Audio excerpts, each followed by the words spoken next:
Hello friends, आप सभी का स्वागत है मेरे यूट्यूब चैनल पर। जैसा कि आप लोगों ने देखा होगा, ये 1000 क्वेश्चन की जो प्लेलिस्ट चल रही है, इसमें मैंने 100 क्वेश्चंस के बारे में ऑलरेडी डिस्कस किया हुआ है।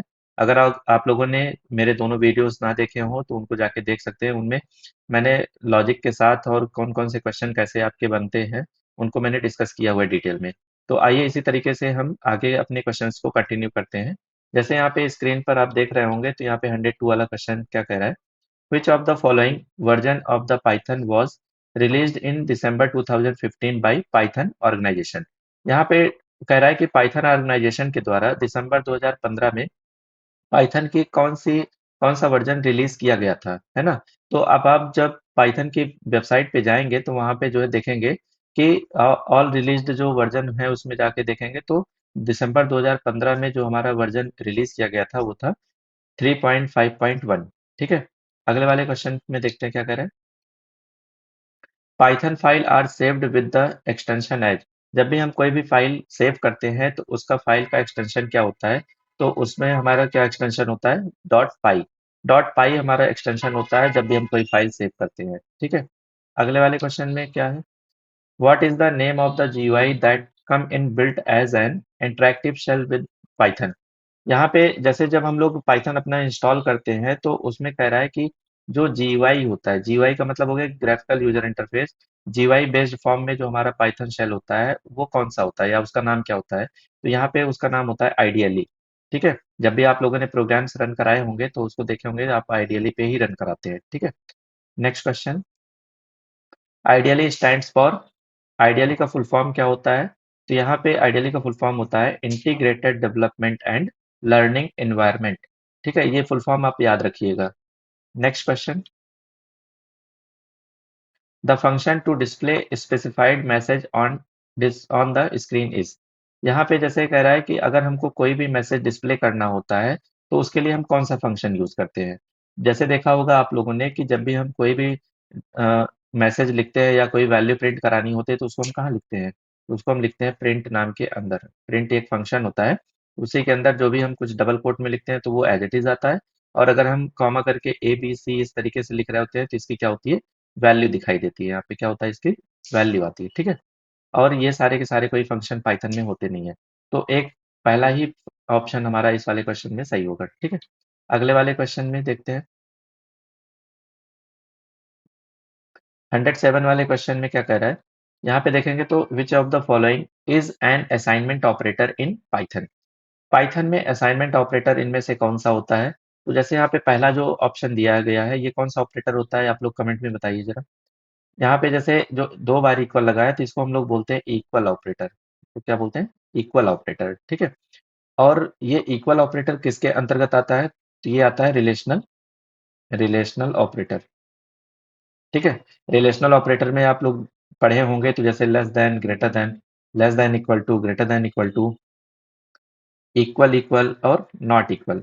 इस तरीके से ये सारे जो ऑपरेटर होते हैं वो क्या होते हैं, रिलेशनल ऑपरेटर होते हैं। ठीक है। ये ऑप्शन हमारा करेक्ट तो नहीं है, लेकिन यहाँ पे इसके बारे में हमने डिटेल में डिस्कस कर लिया कि अगर इससे रिलेटेड कोई भी क्वेश्चन आता है तो आगे आप उसको सॉल्व कर पाएंगे। ठीक है। अगले वाले यहाँ पे देखेंगे तो जैसे यहाँ पे जो क्वेश्चन कह रहा है कि असाइनमेंट ऑपरेटर, तो असाइनमेंट ऑपरेटर हमारा होता है इक्वल। ठीक है। जो सिंगल इक्वल होता है इसको बोलते हैं असाइनमेंट ऑपरेटर। जैसे अगर आप लोगों ने लिखा होगा ए इक्वल टू 80, ये वैल्यू है। तो यहाँ पे जो सिंगल इक्वल है ये क्या कर रहा है, ये वैल्यू को असाइन कर रहा है कहाँ पे, ए नाम के वेरिएबल के अंदर। ठीक है। जो 80 हमारी वैल्यू है वो 80 वैल्यू कहाँ पे जा रही है, ए नाम के वेरिएबल के अंदर इसकी वैल्यू को असाइन कर रहा है। ठीक है।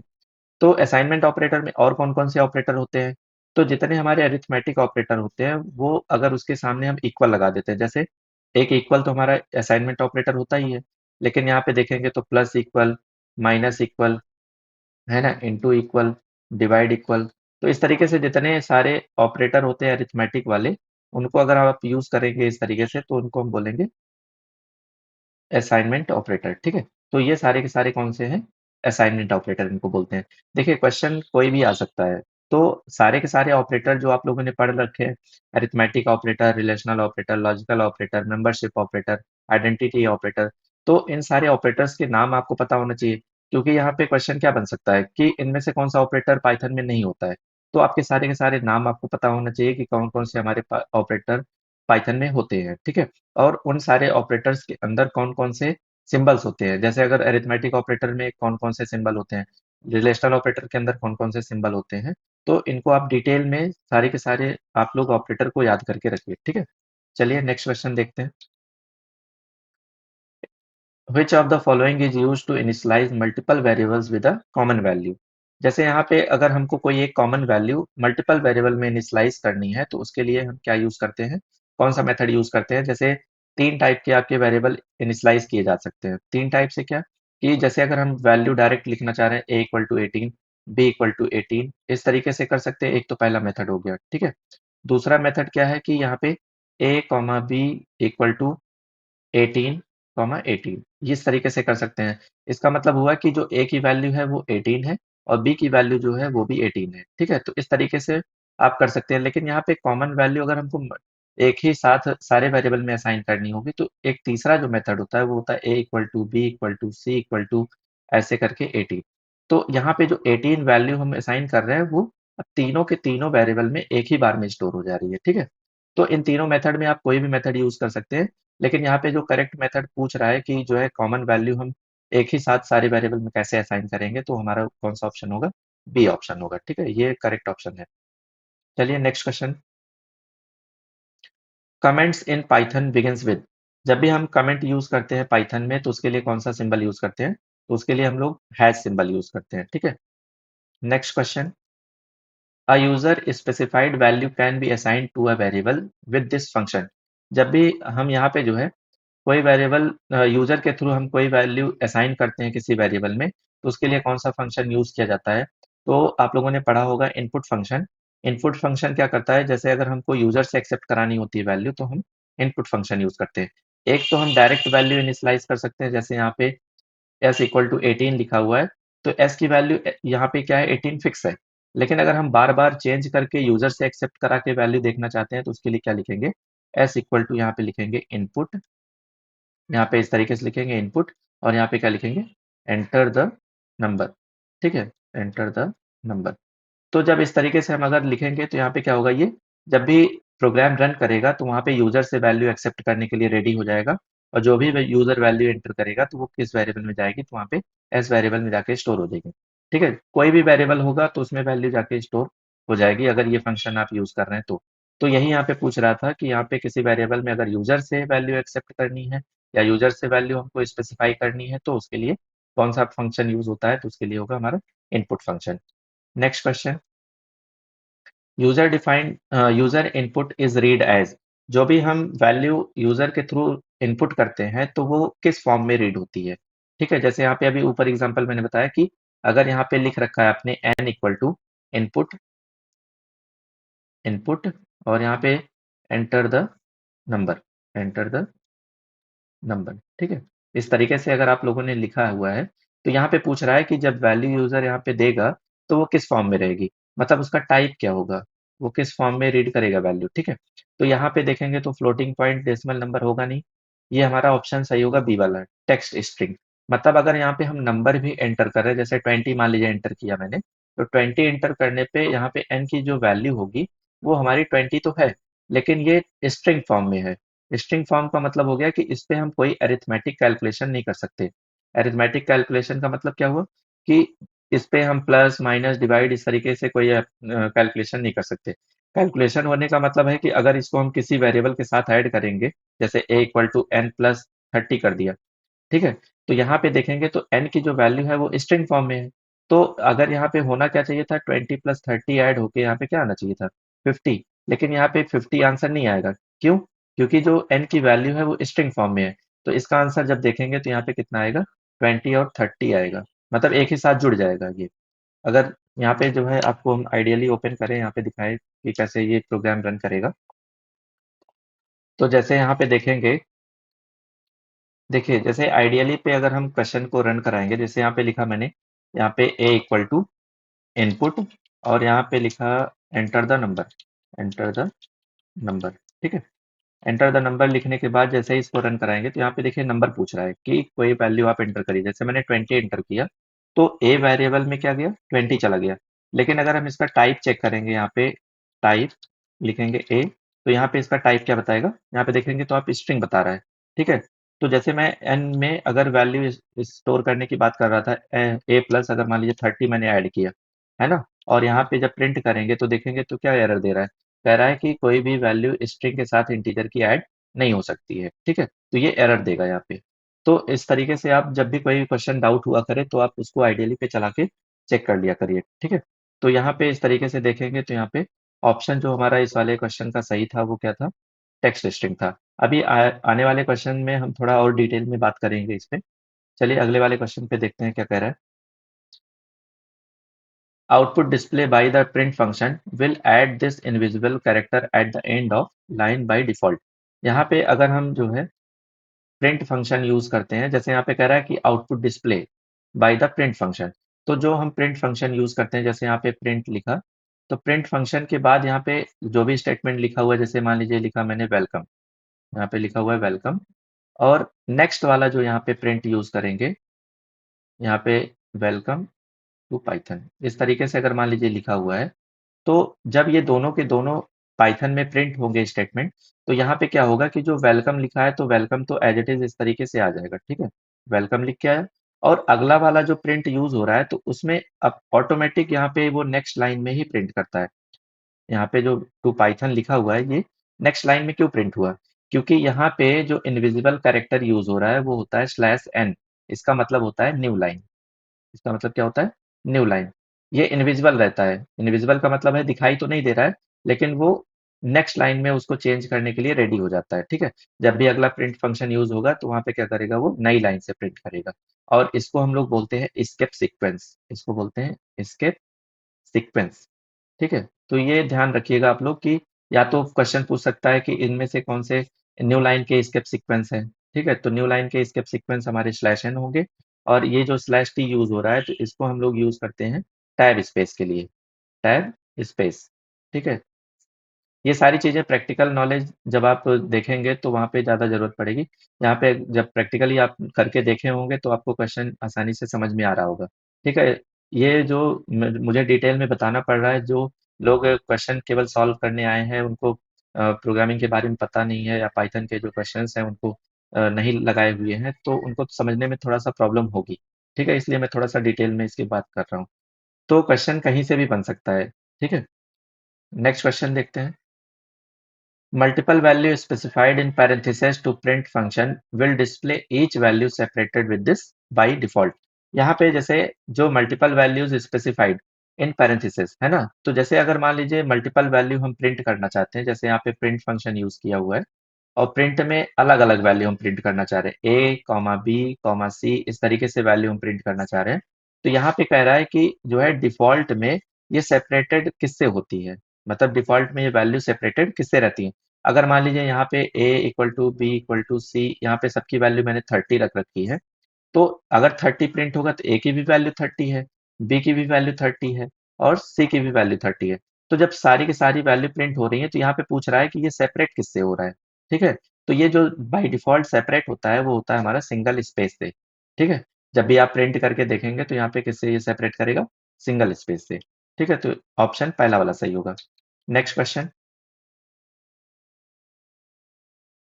यहाँ पे देखेंगे तो क्या कह रहा है, which of the following will provide an character as alternate separator for the print function.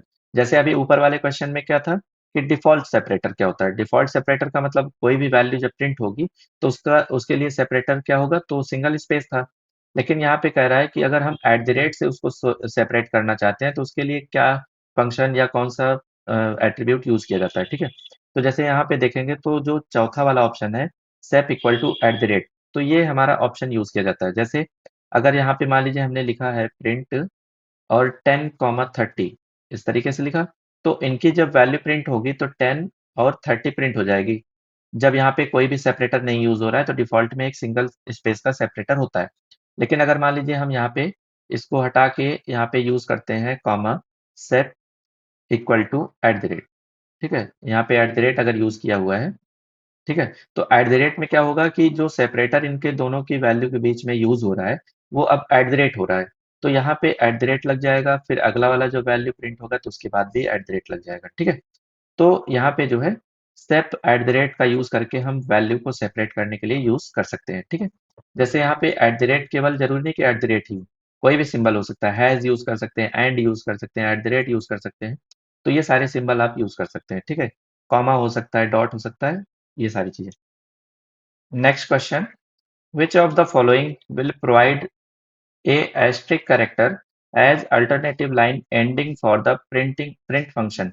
यहाँ पे कह रहा है कि जैसे हम लोग अभी सेपरेटर यूज कर रहे थे, सेप इक्वल टू यहाँ पे लिखा था एट द रेट, तो यहाँ पे क्या कर रहा था, ये हर एक वैल्यू को सेपरेट करने के लिए एट का सिंबल यूज कर रहा था, ठीक है। यहाँ पे कह रहा है कि अगर कोई भी लाइन प्रिंट हो रही है तो उसके एंड में यहाँ पे अगर हमको कोई भी कैरेक्टर जो है एंडिंग करना है उसके साथ, तो यहाँ पे कौन सा ऑप्शन यूज किया जाएगा। तो यहाँ पे इसके लिए हमको सी ऑप्शन यूज करना पड़ेगा। जैसे अगर मान लीजिए आपने प्रिंट लिखा हुआ है और प्रिंट के अंदर यहाँ पे लिखा हाउ आर यू, यहाँ पे क्या लिखा, हाउ आर यू, ठीक है। तो इस तरीके से जब लिखा हुआ है तो अगर हम चाहते हैं कि यहाँ पे हाउ आर यू या कोई भी जब प्रिंट फंक्शन यूज हो रहा है तो उसके एंड में क्या होना चाहिए, तो यहाँ पे हम लोग क्या यूज करेंगे, यहाँ पे यूज करेंगे एंड इक्वल टू सिंबल, ठीक है। यहाँ पे एस्ट्रिक अगर सिंबल यूज किया हुआ है तो ये हेलो हाउ आर यू लिख के आएगा और उसके लास्ट में क्या लग जाएगा, एस्ट्रिक सिंबल। जैसे यहाँ पे कोई भी सिंबल आप यूज कर सकते हैं, जैसे मैंने अभी पिछले क्वेश्चन में बताया था। तो कोई भी सिंबल हो सकता है, तो यहाँ पे एस्ट्रिक की जगह पे हम एंड यूज कर सकते हैं, एट द रेट यूज कर सकते हैं। तो ये हर एक लाइन की जो एंडिंग होगी वो किससे करेगा, उस वाले सिंबल से करेगा जो आप यूज करेंगे। तो उसका सिंटैक्स इस तरीके से लिखा जाएगा। तो यहाँ पे 115 वाले क्वेश्चन में यहाँ पे सी ऑप्शन सही है। Next question, for which type of error does the interpreter halt and report the error but does not execute the program। देखिए क्वेश्चन क्या कह रहा है कि कौन सी ऐसे टाइप की एरर होती है जो प्रोग्राम को इंटरप्रेट करती है और अगर वहां पे कोई एरर होती है तो वहीं पे प्रोग्राम क्या करता है, एग्जीक्यूट नहीं होता है, ठीक है। तो जैसे टाइप ऑफ एरर जो होती है वो सबसे पहले आप जान लीजिए कि टाइप ऑफ एरर कितनी होती है। टाइप ऑफ एरर, देखिए क्वेश्चन अगले मान लीजिए ये क्वेश्चन तो मैं आपको बता दे रहा हूँ, लेकिन अगला क्वेश्चन जब बनेगा कि कौन से टाइप की एरर प्रोग्रामिंग पाइथन में नहीं होती है, तो उसके लिए कैसे आप करेंगे, या कौन से एरर के अंदर क्या चीजें होती है क्या नहीं होती है, तो उसके लिए आपको डिटेल में जानना जरूरी है। तो देखिए यहाँ पे जैसे जो टाइप ऑफ एरर है वो पहली टाइप की एरर क्या होती है, यहाँ पे सबसे पहले और एरर होती है सिंटैक्स एरर। क्या होती है, सिंटैक्स एरर। दूसरी टाइप की एरर क्या है, यहाँ पे उसको बोलते हैं हम लोग लॉजिकल एरर, लॉजिकल एरर। और तीसरी जो एरर होती है उसको हम लोग बोलते हैं run time error, run time error. तो ये तीन टाइप की एरर हमारे पाइथन प्रोग्रामिंग में मेनली होती है, ठीक है। तो जैसे सिंटैक्स एरर का मतलब क्या है कि जैसे अगर मान लीजिए प्रिंट लिखा हुआ है और प्रिंट में कह रहा है कि डबल इन्वर्टेड कॉमा के अंदर लिखना है, तो आपने क्या किया, डायरेक्ट बिना इन्वर्टेड कॉमा लगाए लिखना स्टार्ट कर दिया यहाँ पे, और यहाँ पे डबल इन्वर्टेड कॉमा ओपन तो नहीं किए, क्लोज कर दिए, ठीक है। तो इस तरीके से जब आप यूज करेंगे इसको तो इसका सिंटैक्स क्या है, गलत लिखा हुआ है। तो यहाँ पे जो है जब भी कोई प्रोग्रामिंग में जो जिस तरीके से लिखा जाना चाहिए अगर वो नहीं लिखा है उस तरीके से, तो वहाँ पे कौन सी एरर आएगी, सिंटैक्स एरर आएगी, ठीक है। लॉजिकल एरर क्या होती है, लॉजिकल एरर में क्या होता है कि जो हम डिजायर्ड आउटपुट चाहते हैं वो अगर हमको नहीं मिलता है तो वहां पे क्या होती है, लॉजिकल एरर। यहाँ पे कोई एरर शो नहीं करेगा लेकिन उसका आउटपुट आपको नहीं मिलेगा। जैसे अगर मान लीजिए हमको ए इंटू बी करना था, मतलब 10 और 20 वैल्यू को मल्टीप्लाई करना था। जैसे ए की वैल्यू 10 है, बी की वैल्यू 20 है। अब इसको मल्टीप्लाई करके हमको निकालना था कि ए इंटू बी क्या आएगा, और पता चला यहाँ पे हमने इंटू की जगह प्लस का सिंबल लगा दिया। तो क्या यहाँ पे 20 इंटू 10 करने पे 200 हमको मिलेगा जब प्लस कर देंगे तो, यहाँ पे 20 + 10 करेंगे तो यहाँ पे आ रहा है कितना, 30 आ रहा है। और आउटपुट क्या चाहिए था हमको, 200 चाहिए था। तो ये हमको डिजायर्ड आउटपुट नहीं मिल रहा है, जो हम चाह रहे हैं वो आउटपुट नहीं आ रहा है। तो इसलिए यहाँ पे इसको बोलेंगे लॉजिकल एरर, ठीक है। अगले वाले क्वेश्चन में कह रहा है अगले वाले एरर में क्या है कि यहाँ पे run time error. Run time error का मतलब हुआ कि यहाँ पे जैसे यहाँ पे अगर मान लीजिए आप यूजर से एक्सेप्ट कराने के लिए वैल्यू यहाँ पे लिखते हैं, जैसे ए इक्वल टू यहाँ पे लिखा आई एन टी, और इधर मैंने लिखा यहाँ पे आई एन टी, और इनपुट यहाँ पे लिख देंगे एंटर द नंबर, ठीक है। तो एंटर द नंबर हम यहाँ पे लिखेंगे तो यहाँ पे वैल्यू जो ये एक्सेप्ट करेगा वो कौन सी टाइप की वैल्यू एक्सेप्ट करेगा, इंटीजर टाइप की। और लेकिन आपने वहाँ पे वैल्यू कुछ 25.5 डाल दिया, फ्लोट टाइप का नंबर डाल दिया, या कोई आपने स्ट्रिंग डाल दी वहाँ पे, तो ये अगर यहाँ पे एरर जनरेट करेगा तो वो कौन सी एरर होगी, रन टाइम एरर। मतलब प्रोग्राम को रन कराते टाइम पे जो एरर जनरेट होती है उसको हम लोग बोलते हैं रन टाइम एरर, ठीक है? तो यहाँ पे देखेंगे तो यहाँ पे कह रहा है कि प्रोग्राम हमारा एग्जीक्यूट नहीं करता है। कौन से टाइप की एरर होगी तो वो होगी हमारी सिंटैक्स एरर। मतलब यहाँ पे जो 115 का आंसर होगा वो क्या होगा? B option. नेक्स्ट क्वेश्चन की तरफ चलते हैं, क्या कह रहा है? तो यहाँ पे देखेंगे तो for which type of error does the interpreter runs the program but halt at error and report the error as an exception? Exception error जो हमारी होती है, मतलब इसमें पाइथन प्रोग्रामिंग में, वो होती है सिमेंटिक एरर। तो यहाँ पे इसका आंसर क्या होगा? पहला वाला। नेक्स्ट क्वेश्चन देखते हैं। For which type of error does the interpreter run the program and does not report an error? जब भी यहाँ पे जो है कह रहा है कि कोई एरर जनरेट नहीं करती है जब भी वो इंटरप्रेट, मतलब उसको प्रोग्राम को कंपाइल करता है, ठीक है, इंटरप्रेट करता है, तो यहाँ पे वो हमारा होता है सिमेंटिक एरर, और इसी को ही लॉजिकल एरर बोलते हैं, है ना? तो जैसे लॉजिकल एरर में मैंने बताया कि अगर आप लोगों ने 10 डिवाइड बाई 5 कर दिया और हमको करना था 10 इंटू 5, तो इससे हमको डिजायर्ड आउटपुट तो मिल नहीं रहा है। तो यहाँ पे इसलिए यहाँ पे क्या होगा? इसमें होगी लॉजिकल एरर। इसमें क्या होगी? Logical error.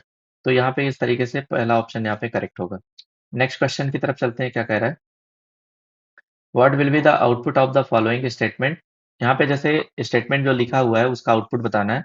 तो जब हम 6 डिवाइड बाय 3 करेंगे, जैसे यहाँ पे x की वैल्यू 6 है और डिवाइड बाय 3 जब करेंगे, तो यहाँ पे इसकी वैल्यू कितनी आएगी? जैसे यहाँ पे 6 को डिवाइड किया मैंने 3 से, तो कितने टाइम्स जाएगा? 2 टाइम्स।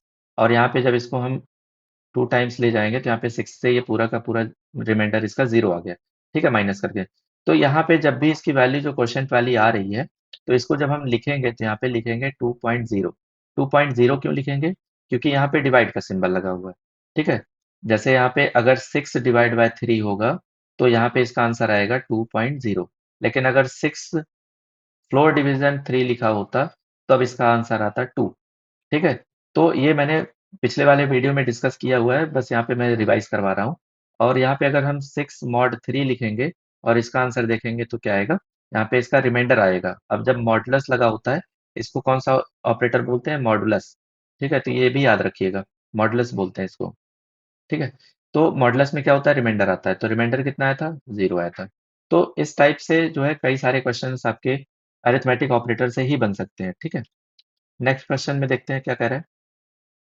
तो यहाँ पे देखेंगे तो 8 डिवाइड बाय, अब यहाँ पे देखिए तो डिवाइड नहीं है। जब 8 के साथ इसको डिवाइड कर रहे हैं तो ये फ्लोर डिवीजन इसको बोलते हैं। तो फ्लोर डिवीजन जब 2 निकालेंगे तो जैसे मैंने बताया कि अगर हम 8 को 2 से डिवाइड करेंगे तो इसकी क्वोशिएंट वैल्यू केवल 4 आएगी। ठीक है? तो ऑप्शन बी इसमें करेक्ट होगा। लेकिन अगर सिंगल डिवाइड होता तो 4.0 आता। ठीक है? नेक्स्ट क्वेश्चन देखते हैं। What will be the output? यहाँ पे सारे के सारे आउटपुट वाले ही क्वेश्चन है। तो जैसे अगर हम 5 को यहाँ पे मॉड करेंगे किससे? 4 से, तो इसका रिमाइंडर क्या आएगा? जैसे यहाँ पे 5 को हम डिवाइड करेंगे 4 से, तो यहाँ पे 1 टाइम जाएगा, 4 आया, तो इसका जब यहाँ पे माइनस करेंगे तो रिमाइंडर कितना आ रहा है? 1। ठीक है? तो यहाँ पे आंसर हो जाएगा डी। Next question. अब जैसे 15 प्लस 35 क्या होगा? तो यहाँ पे 15 प्लस 35 हमारा क्या हो जाएगा? 50। एक्स की वैल्यू जब पूछ रहा है तो एक्स की वैल्यू कितनी हो जाएगी? 50 हो जाएगी। ठीक है? नेक्स्ट क्वेश्चन देखते हैं क्या कह रहे हैं। जैसे यहाँ पे देखिए, इसमें कह रहा है कि what will be the data type of x of the following statement if the input entered is 18। मतलब अगर कोई वैल्यू 18 एंटर करता है तो उसका टाइप क्या होगा, है ना? तो टाइप अगर हमको चेक करना होता है तो हम टाइप फंक्शन एक होता है, ये इस तरीके से टाइप फंक्शन होता है। तो जब टाइप फंक्शन यूज़ करेंगे, इसमें लिखेंगे x, तो x का टाइप क्या होगा वो बताएगा। तो जब ये एक इसकी वैल्यू जब एक्सेप्ट कर रहा है तो यहाँ पे कितनी आ रही है? 18। तो 18 वाली वैल्यू जा रही है x में। तो x में जब वैल्यू 18 वाली जाएगी तो वो किस टाइप की जाएगी? स्ट्रिंग टाइप की जाएगी। ये इंटीजर नहीं होगा, ठीक है? आप लोग ध्यान रखिएगा इसको। ये भले ही 18 लिखा है लेकिन ये स्ट्रिंग टाइप में जाएगा। अगर आपको इसको इंटीजर में वैल्यू एक्सेप्ट करनी है तो यहाँ पे क्या लिखेंगे फिर? यहाँ पे लिखेंगे इंट, फिर उसके बाद ब्रैकेट लगाएँगे, यहाँ पे लिखेंगे इनपुट, फिर लिखेंगे एंटर द नंबर, ठीक है? या एंटर अ नंबर। तो इस तरीके से जब लिखेंगे तब इसकी वैल्यू 18 जो हो एक्सेप्ट होगी, वो इंटीजर में कन्वर्ट होके तब जाएगी एक्स में। लेकिन अगर डायरेक्ट आप इनपुट यूज़ कर रहे हैं तो उसके लिए यहाँ पे स्ट्रिंग फॉर्म में वो वैल्यू एंटर होगी। Next question. What will be the output what will be the data type of y of the following statement? अब यहाँ पे जैसे पूछ रहा है कि डेटा टाइप क्या है वाई का, तो यहाँ पे देखेंगे तो इसमें भी वैल्यू जो एंटर हो रही है वो किस फॉर्म में जा रही है? वो 50 जो वैल्यू जा रही है वो स्ट्रिंग फॉर्म में जा रही है। लेकिन उसी के नीचे वाले स्टेटमेंट में देखेंगे तो यहाँ पे जो x की वैल्यू 50 है, वो 50 अब इंटीजर के फॉर्म में कन्वर्ट होके तब y में स्टोर हो रही है। तो y का डेटा टाइप अब क्या हो जाएगा? अब यहाँ पे हो जाएगा इंटीजर। ठीक। Next question. यहाँ पे आउटपुट पूछ रहा है कि आउटपुट क्या होगा इस वाले क्वेश्चन का। तो x की वैल्यू यहाँ पे 71, यहाँ पे जो दी हुई है वो इंटीजर फॉर्म में दी हुई है, और इसको कन्वर्ट किस में किया जा रहा है? फ्लोट में। तो जब भी कोई वैल्यू फ्लोट में होती है तो वो पॉइंट में कन्वर्ट हो जाती है, तो यानी कि इसका जो आंसर होगा तो वो तो होगा हमारा 71.0। लेकिन ये किस में वैल्यू आ रही है? तो फ्लोट टाइप में आ रही है, तो इसको हम पहले वाले ऑप्शन में टिक करेंगे। ठीक है। नेक्स्ट क्वेश्चन देखते हैं क्या कह रहे हैं। इसमें आउटपुट बताना है, इसका आउटपुट क्या आएगा? x की वैल्यू 48 है और y की वैल्यू यहाँ पे क्या कर रहा है? ये स्ट्रिंग में कन्वर्ट कर रहा है। तो जब x की वैल्यू जो 48 अभी इंटीजर फॉर्म में दी हुई है, तो इसको जब स्ट्रिंग में कन्वर्ट कर देंगे तो इसका टाइप चेंज हो जाएगा। तो y का टाइप क्या आएगा? फिर स्ट्रिंग आएगा। ठीक है। अगर इसको चेक करना होगा आपको तो वहां पे आइडियली में लिखेंगे इस तरीके से, टाइप, टाइप और y। ठीक है। तो टाइप y लिखेंगे तो यहाँ पे टाइप इसका y का क्या बताएगा? यहाँ पे str टाइप का बताएगा। ठीक है। Next question. इसमें जैसे पूछ रहा है कि आउटपुट क्या आएगा, तो x equal to y equal to z equal to 8। तो यानी कि तीनों तीनों वेरिएबल की वैल्यू कितनी है? यहाँ पे 8 है। तो यहाँ पे जब y वाले की वैल्यू प्रिंट होगी तो क्या प्रिंट होगी? यहाँ पे 8 प्रिंट होगी। नेक्स्ट क्वेश्चन में क्या कर रहा है? What will be the value of x y z of the following statement. मतलब यहाँ पे तीनों की तीनों वैल्यू पूछ रहा है कि यहाँ पे एक्स वाई जेड की वैल्यू क्या होगी। तो इस तरीके से मैंने अभी ऊपर वाले क्वेश्चन में बताया था कि अगर इस तरीके से लिखा है तो यहाँ पे एक्स की वैल्यू क्या होगी? 3 होगी। वाई की वैल्यू जो होगी वो होगी हमारी 4, और यहाँ पे जेड की वैल्यू क्या होगी? 5 होगी। तो इस तरीके से सीक्वेंस में एक एक वैल्यू यहाँ पे क्या होगी? वेरिएबल में असाइन होगी। ठीक है। तो यहाँ पे जैसे ऑप्शन देखते हैं कि क्या कौन सा सही होगा। तो all three will have the value of 3। यहाँ पे सारे के सारे वेरिएबल की वैल्यू 3 होगी, तो ऐसा तो होगा नहीं। All three will have the value of 3 4 5। तो यहाँ पे सारे वेरिएबल की वैल्यू 3 4 5 होगी, तो ये भी नहीं होगा। यहाँ पे कह रहा है कि x will have the value of 3, मतलब x की वैल्यू 3 होगी, y की वैल्यू 4 होगी और z की वैल्यू 5 होगी। तो हाँ, यही हमारा ऑप्शन क्या होगा? करेक्ट होगा। ठीक है। बाकी सारे हमारे ऑप्शन क्या है? इनकरेक्ट है। x की वैल्यू यहाँ पे 3 होगी, y की वैल्यू 4 होगी और z की वैल्यू 5 होगी। ठीक है। Next question. यहाँ पे जैसे अब पूछ रहा है कि टाइप क्या होगा? Data type of x. जो एक्स वेरिएबल में ये वैल्यू लिखी हुई है, उसका टाइप क्या है? तो जैसे मैंने पिछले वाले वीडियो में भी बताया था कि अगर कोई भी स्क्वायर ब्रैकेट के अंदर कोई वैल्यू लिखी हुई है कॉमा कर करके इस तरीके से, तो इसको हम लोग बोलते हैं लिस्ट। इसको क्या बोलते हैं? लिस्ट बोलते हैं। और जब लिस्ट की इंडेक्सिंग होती है तो वो जीरो से स्टार्ट होती है। यहाँ पे जीरो होगा, ये वैल्यू वन होगा, टू होगा। ठीक है। ऐसे ही जब हम टपल की बात करते हैं तो टपल में क्या होता है? वहाँ पे पैरेंथेसिस में वैल्यू लिखी जाती है। अगर इस तरीके से पैरेंथेसिस में छोटे वाले ब्रैकेट के अंदर अगर वैल्यू लिखी गई है तो इसको हम लोग बोलते हैं टपल। इसको बोलते हैं टपल। ठीक है। इसका टाइप क्या होगा? टपल होगा। और अगर मान लीजिए यहाँ पे जो है कर्ली ब्रैकेट के अंदर की वैल्यू पेयर फॉर्म में लिखी होती है, वैल्यू की वैल्यू, फिर अगला जाएगा तो यहाँ पे की वैल्यू, और यहाँ पे क्या होगा अगला? तो की वैल्यू। इस तरीके से अगर लिखी हुई है कर्ली ब्रैकेट के अंदर तो इसको हम लोग बोलते हैं डिक्शनरी। इसको बोलते हैं डिक्शनरी। ठीक है। और यहाँ पे एक और टाइप होता है हमारा, सेट होता है। अगर मान लीजिए इस तरीके से कर्ली ब्रैकेट के अंदर यूनिक वैल्यू रखी जाती है, यूनिक वैल्यू का मतलब कोई रिपीटेड वैल्यू नहीं होती है, तब उसको हम लोग बोलते हैं सेट। ठीक है। तो की वैल्यू पेयर फॉर्म में आ रहा है तो उसको डिक्शनरी बोलेंगे, और यहाँ पे जो है अगर हम कर्ली ब्रैकेट के अंदर यूनिक वैल्यू रख रहे हैं तो उसको हम लोग सेट बोलेंगे। ठीक है। तो यहाँ पे टाइप इसका पूछ रहा है, तो देखेंगे तो यहाँ पे स्क्वायर ब्रैकेट के अंदर लिखा हुआ है। तो स्क्वायर ब्रैकेट के अंदर क्या होता है? तो स्क्वायर ब्रैकेट के अंदर होता है लिस्ट। तो यहाँ पे पहला ऑप्शन करेक्ट होगा। Next question. अब यहाँ पे देखेंगे तो इसका भी टाइप पूछ रहा है कि टाइप ऑफ एक्स। एक्स में जो वैल्यू जा रही है तो देखेंगे आप, तो ये जो है छोटे ब्रैकेट में लिखी हुई है, पैरेंथेसिस में लिखी हुई है। तो यहाँ पे पैरेंथेसिस में जो वैल्यू होती है वो हमारी किस में होती है? तो टपल फॉर्म में होती है। नेक्स्ट क्वेश्चन देखते हैं हम लोग। जैसे यहाँ पे कह रहा है कि what will be the output of the following statement. जैसे यहाँ पे x की वैल्यू जो है लिस्ट में दी हुई है, तो इस लिस्ट में देखेंगे थोड़ा सा क्वेश्चन मिसप्रिंट हुआ है, तो यहाँ पे ये स्क्वायर ब्रैकेट में रहेगा और ये भी स्क्वायर ब्रैकेट में रहेगा, तो इसको आप लोग ध्यान रखिएगा थोड़ा। ठीक है। तो यहाँ पे जैसे अगर कोई लिस्ट होती है तो उसमें मैंने बताया कि इंडेक्स होता है। जैसे ये 0 इंडेक्स पे होगा, ये अगला 1 इंडेक्स पे होगा, और अगला ये 2 इंडेक्स पे होगा। ठीक है। तो 0 1 2 इस तरीके से इंडेक्स हो गया। और x1 की वैल्यू पूछ रहा है। तो x1 की वैल्यू यहाँ पे देखेंगे तो 1 वाले इंडेक्स पे क्या आ रहा है? यहाँ पे टुमारो आ रहा है, तो इस तरीके से ऑप्शन हमारा सी वाला करेक्ट होगा। Next question, what will be the output of the following statements? यहाँ पे जैसे जो स्टेटमेंट लिखा है इसका आउटपुट पूछ रहा है। यहाँ पे ये स्क्वायर ब्रैकेट में रहेगा, यहाँ पे ये सही है।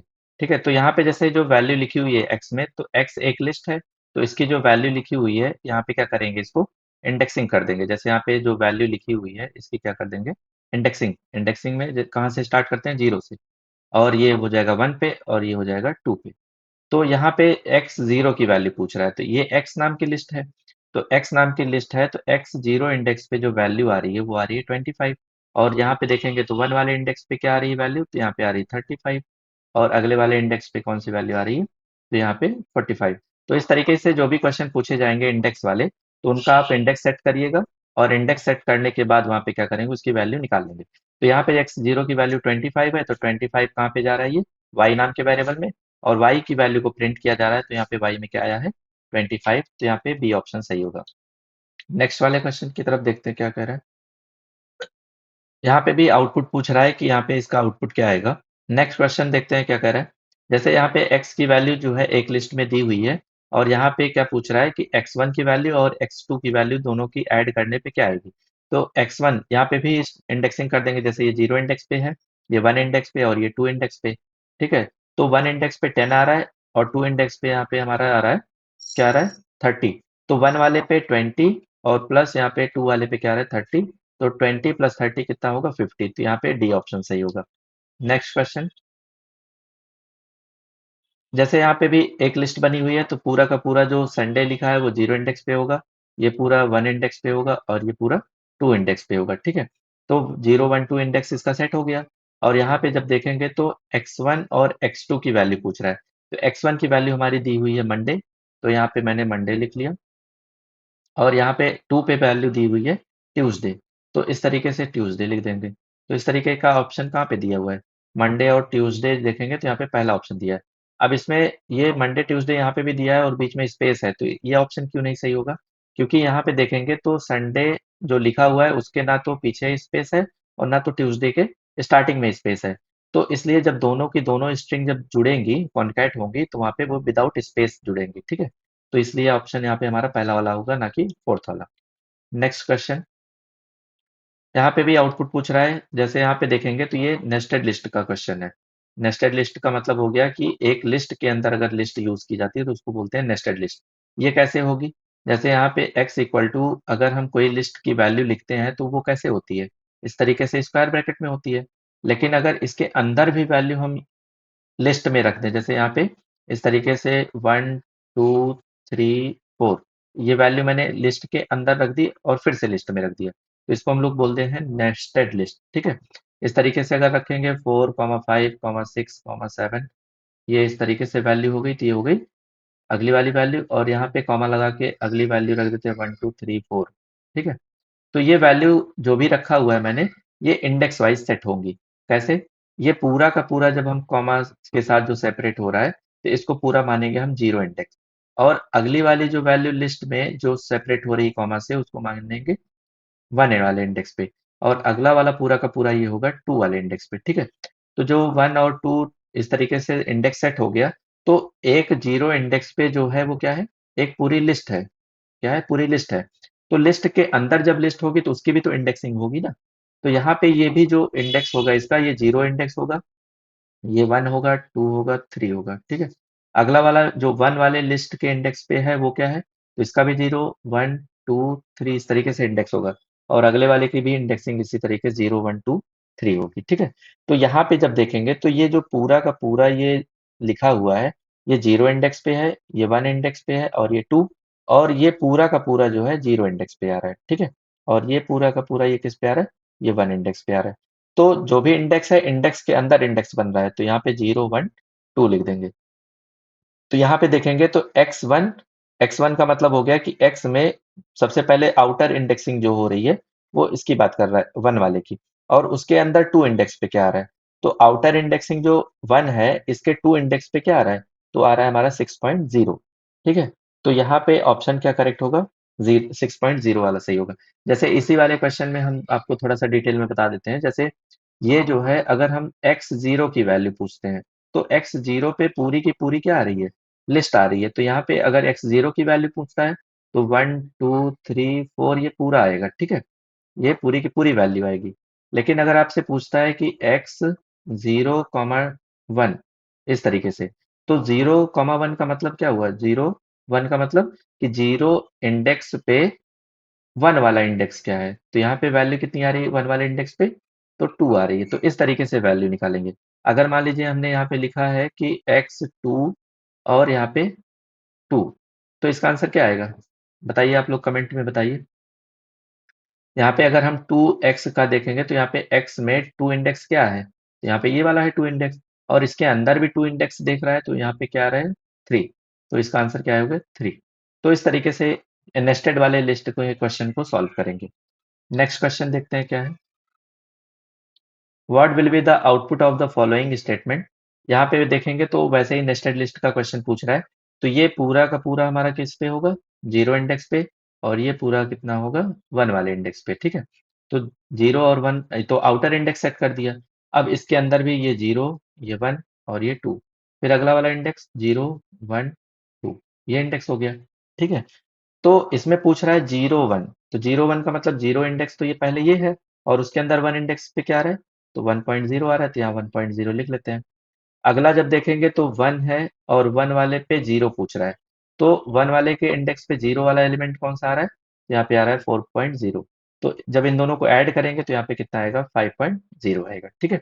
तो इस तरीके से हम नेस्टेड लिस्ट के क्वेश्चन को सॉल्व करेंगे। यहाँ पे जैसे x की वैल्यू दी हुई है 3 और y की वैल्यू 4 तो दोनों को मल्टीप्लाई कर देंगे तो 3 इंटू 4 कितना आ जाएगा? 12। Next question. जैसे यहाँ पे आउटपुट पूछ रहा है इसका तो x में जो वैल्यू लिखी हुई है तो उसकी इंडेक्सिंग हम लोग कर देते हैं यहाँ पे। ये 0 इंडेक्स है, ये 1, ये 2 और ये 3। तो यहाँ पे जो वैल्यू पूछ रहा है वो किसकी पूछ रहा है? x3। तो x3 की वैल्यू कितनी है हमारे पास? 95 और x1 की वैल्यू पूछ रहा है तो यहाँ पे कितनी आएगी? 45, ठीक है? तो इन दोनों वैल्यू को माइनस कर रहा है। तो 95 में से जब हम 45 को माइनस करेंगे तो यहाँ पे कितना आएगा? ये 0 आ जाएगा और 9 में से 4 गया 5। तो यहाँ पे आंसर कितना आ रहा है? 50। तो इस तरीके से यहाँ पे कौन सा आंसर हो जाएगा? सी वाला ऑप्शन, ठीक है? Next question. x की वैल्यू यहाँ पे दी हुई है 5432 और यहाँ पे x की वैल्यू पूरी की पूरी प्रिंट कर रहा है। जैसे अगर अभी तक हम देख रहे थे तो x0, x1 इस तरीके से वैल्यू पूछ रहा था लेकिन अब यहाँ पे x की वैल्यू पूरी प्रिंट किया हुआ है। तो यहाँ पे देखेंगे तो x में जो लिस्ट की वैल्यू सारी दी हुई है वही वैल्यू प्रिंट होगी। तो यहाँ पे ऑप्शन क्या हो जाएगा? यहाँ पे 5432 पहला ही ऑप्शन हो जाएगा। नेक्स्ट क्वेश्चन देखते हैं। तो यहाँ पे जैसे पूछ रहा है कि x की वैल्यू ये लिस्ट में डिफाइन की गई है और x डॉट अपेंड यूज कर रहा है। तो अपेंड क्या करता है? जो लिस्ट में वैल्यू रहती है उसमें क्या करता है? जो भी यहाँ पे वैल्यू लिखी होती है तो उस वैल्यू को यहाँ पे लास्ट में ले जाके जोड़ देता है, ठीक है? तो जब यहाँ पे लास्ट वाली वैल्यू जुड़ जाएगी तो यहाँ पे कितना आ जाएगा? 54321। तो ये आंसर आ जाएगा। तो 54321 किस में दिया है? तो यहाँ पे देखेंगे तो 54321 ये वैल्यू हमारी लास्ट वाले में दी है। ये ऑप्शन क्यों नहीं हो सकता? क्योंकि ये लिस्ट में नहीं है। इसमें 1 ही नहीं है और ये इस तरीके से मतलब यहाँ पे अपेंड नहीं होगा। तो सारी वैल्यू जो भी लिस्ट में होती है वो कॉमा से सेपरेटेड होती हैं और लास्ट में 1 ऐड कर रहा है तो लास्ट में 1 यहाँ पे इस तरीके से ऐड हो रहा है, ठीक है? नेक्स्ट क्वेश्चन देखते हैं। अब जैसे यहाँ पे अगला जो फंक्शन यूज कर रहा है एक्स डॉट इंसर्ट 1,0। तो ये जो 1 बता रहा है ये बता रहा है कि कौन से इंडेक्स पे हमको इंसर्ट करना है। इंसर्ट करने का मतलब कि अगर कोई लिस्ट बनी हुई है तो उसमें हम वैल्यू कहाँ पे इंसर्ट करना चाहते हैं, ठीक है? तो 1 वाले का मतलब हो गया कि इंडेक्स, कि कौन से वाले इंडेक्स पे वैल्यू डालनी है और कौन सी वैल्यू डालनी है तो वो हम उसके बाद लिखते हैं, कॉमा के बाद, ठीक है? तो कौन से वाले इंडेक्स पे वैल्यू डालनी है, जैसे यहाँ पे हम एक लिस्ट बना लेते हैं इधर 5, 4, 3, 2 ये वैल्यू हमने लिख रखी है और यहाँ पे कह रहा है कि 1 वाले इंडेक्स पे वैल्यू डालनी है। तो 1 वाला इंडेक्स है कहाँ पे? 0 है, ये 1 है, 2 और 3। तो 1 वाले इंडेक्स यहीं पे तो वैल्यू डालनी है। तो यहाँ पे वैल्यू कितनी डालनी है? तो 0 हमको डालना है। तो 5 और 1 वाले इंडेक्स पे अब 0 आ जाएगा, बाकी सारी वैल्यू उसके आगे चली जाएगी। तो 4, 3, 2 ये इस तरीके से क्या होगा? एक लिस्ट नई वाली बन जाएगी। तो यहाँ पे क्या हो जाएगा? इसका आंसर किस वाले में दिख रहा है? 5, 4 क्या आ रहा है? 50432। तो यहाँ पे बी वाला ऑप्शन करेक्ट होगा इस तरीके से, ठीक है? नेक्स्ट वाले क्वेश्चन की तरफ देखते हैं क्या है। यहाँ पे जैसे जो वैल्यू दी हुई है, what will be the output of the following statement, जैसे यहाँ पे सॉर्ट कर रहा है। सॉर्ट करने का मतलब है कि असेंडिंग ऑर्डर में जब इसको सॉर्ट किया जाएगा, तो असेंडिंग ऑर्डर में जब वैल्यू सॉर्ट होती है तो सबसे पहले न्यूमेरिक वैल्यू आएगी और उसके बाद यहाँ पे हमारी स्ट्रिंग वैल्यू आएगी, ठीक है। तो यहाँ पे जब इसको हम देखेंगे तो ऑप्शन यहाँ पे क्या दिया है, पहले स्ट्रिंग वैल्यू पहले न्यूमेरिक वैल्यू देखेंगे तो न्यूमेरिक वैल्यू पहले दी गई है और उसके बाद यहाँ पे स्ट्रिंग वाली वैल्यू दी है, तो इसमें ऑप्शन कौन सा होगा, फोर्थ वाला ऑप्शन सही होगा। नेक्स्ट क्वेश्चन, यहाँ पे आउटपुट पूछ रहा है, जैसे यहाँ पे एक्स की वैल्यू जो दी है 25, टुडे 53, फिर उसके बाद यहाँ पे संडे, फिर इस तरीके से। जब इसका रिवर्स में आंसर देखेंगे, यानी कि एक्स डॉट रिवर्स, मतलब ये इस पूरी लिस्ट को क्या कर रहा है, ये रिवर्स कर रहा है। तो रिवर्स करने पे देखेंगे तो यहाँ पे जो ऑप्शन इसका करेक्ट वाला होगा, तो देखेंगे तो यहाँ पे ये 15 के बाद संडे आएगा, फिर यहाँ पे 53 के बाद यहाँ पे टुडे आएगा, फिर उसके बाद वैल्यू आएगी 25। तो इसका करेक्ट आंसर होगा बी वाला ऑप्शन। नेक्स्ट क्वेश्चन, यहाँ पे जैसे आउटपुट पूछ रहा है कि इसका आउटपुट क्या होगा, तो यहाँ पे जैसे x डॉट काउंट लिखा है 25, तो 25 को काउंट करना है कि कितने टाइम्स आया हुआ है, तो एक बार ही आया है, दो, तीन, तो यहाँ पे इसका आंसर क्या होगा, 3। यहाँ पे देखेंगे तो यहाँ पे जैसे किसकी वैल्यू पूछ रहा है, एलियन एक्स, मतलब यहाँ पे एक्स एक पूरी लिस्ट है और उसमें पूछ रहा है कि नंबर ऑफ लेटर्स कितने, नंबर ऑफ कितने हैं, ये काउंट में कितने हैं एलिमेंट्स, ठीक है। यहाँ पे पूछ रहा है कि नंबर ऑफ एलिमेंट्स कितने हैं, नंबर ऑफ एलिमेंट्स। तो एलिमेंट्स का मतलब हो गया कि अब हमको जब काउंट करना है तो हम 1 से स्टार्ट करेंगे काउंटिंग, क्योंकि यहाँ पे नंबर ऑफ एलिमेंट्स पूछ रहा है, ना कि यहाँ पे पूछ रहा है कि इंडेक्स क्या है। तो यहाँ पे जैसे टोटल कितने एलिमेंट्स है, तो यहाँ पे 3 और प्लस 4, 7 यहाँ पे एलिमेंट्स है, तो इसकी लेंथ क्या होगी, 7 होगी। तो लेंथ अगर पूछता है तो हम यहाँ पे काउंटिंग करके 1 से बताएंगे। नेक्स्ट क्वेश्चन, यहाँ पे एक लिस्ट दी हुई है, लिस्ट में कह रहा है कि एलियन एक्स और उसके बाद प्रिंट कर रहा है एक्स की वैल्यू। तो देखेंगे तो आप जो ये एलियन एक्स लिखा हुआ है, ये मतलब बाहर ही लिखा है। बाहर होने का मतलब है कि अगर इस तरीके से लिखा होता है x equal to alien x, तो यहाँ पे एक्स की वैल्यू अपडेट हो जाती। लेकिन यहाँ पे एलियन एक्स मतलब खाली स्टेटमेंट के तरीके से लिखा है और यहाँ पे प्रिंट कर रहा है एक्स की वैल्यू। तो एक्स में जो पूरी की पूरी वैल्यू लिखी हुई है वही प्रिंट होगी। यहाँ पे लेंथ वैल्यू नहीं बताएगा, क्योंकि यहाँ पे हम किसी वेरिएबल में इसको स्टोर नहीं कर रहे हैं, ठीक है। अगर इस तरीके से स्टेटमेंट होता तब यहाँ पे आंसर 7 आता, लेकिन अगर यहाँ पे ये स्टेटमेंट नहीं लिखा हुआ है, केवल एलियन एक्स लिखा है, तो ये इसका मतलब कोई नहीं है यहाँ पे। यहाँ पे 7 एलिमेंट तो इसका इंडेक्स निकाल देगा, लेकिन प्रिंट किसकी वैल्यू कर रहा है, तो एक्स की वैल्यू प्रिंट कर रहा है। तो एक्स की वैल्यू हमारे पास ऊपर दी है, ये वाली। तो इसमें आंसर हो जाएगा डी ऑप्शन। नेक्स्ट क्वेश्चन क्या है, अब जैसे यहाँ पे कह रहा है कि x एक लिस्ट डिफाइन की गई है, उसमें x3 की वैल्यू को डिलीट कर रहा है, डेल का मतलब डिलीट करना। तो यहाँ पे x3 की वैल्यू कितनी है, 0 1 2 3, 3 वाले पे आ रहा है हमारा 25। तो 25 वाले को जब डिलीट कर देगा तो आंसर कौन सा बचेगा, तो यहाँ पे आंसर बचेगा हमारा पहला वाला, यानी कि 25 35। अब 35 के बाद 53 और उसके बाद ये 25 हमारा क्या हो गया, इरेज हो गया, मतलब डिलीट हो गया। तो ये दोनों की दोनों वैल्यू बचेंगी, तो यहाँ पे ये आ जाएगा पहला वाला ऑप्शन, ठीक है। नेक्स्ट क्वेश्चन देखते हैं क्या कह रहा है।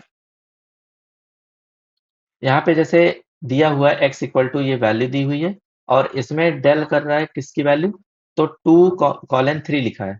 तो x 2 कॉलन 3 का मतलब यहाँ पे क्या होता है कि जैसे ये जो x 2 कॉलन 3 लिखा है, तो इसका मतलब क्या होता है कि ये हमारा स्टार्ट इंडेक्स होगा।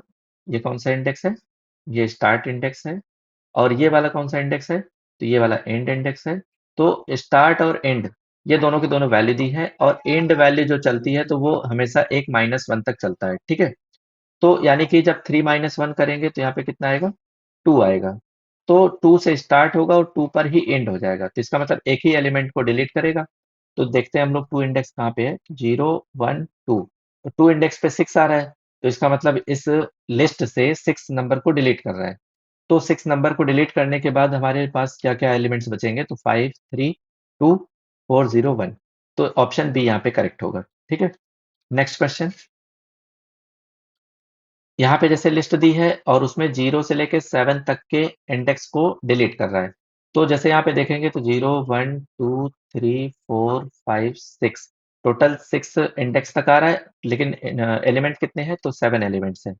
तो जैसे अभी बताया मैंने कि 0 हमारा स्टार्ट इंडेक्स होगा, ये कौन सा इंडेक्स होगा स्टार्ट, और जब कॉलन लगा है और यहाँ पे लिखा है 7 तो 7 -1 तक चलेगा। 7 -1 कितना आएगा 6। तो इसका मतलब 0 से स्टार्ट हो रहा है और 6 तक के बीच में जितने एलिमेंट्स होंगे उनको सबको डिलीट कर देगा। तो 0 से स्टार्ट हो रहा है और 6 तक के सारे एलिमेंट को जब डिलीट कर देगा तो इसमें क्या बचेगा? कुछ नहीं, एक्स में एक एम्प्टी लिस्ट बचेगी। तो ऑप्शन हमारा पहला वाला सही होगा। नेक्स्ट क्वेश्चन, यहाँ पे जैसे एक लिस्ट बनी हुई है और उसमें 0 से स्टार्ट कर रहा है और 4 -1, मतलब 0 से लेके 3 तक के एलिमेंट को डिलीट करेगा।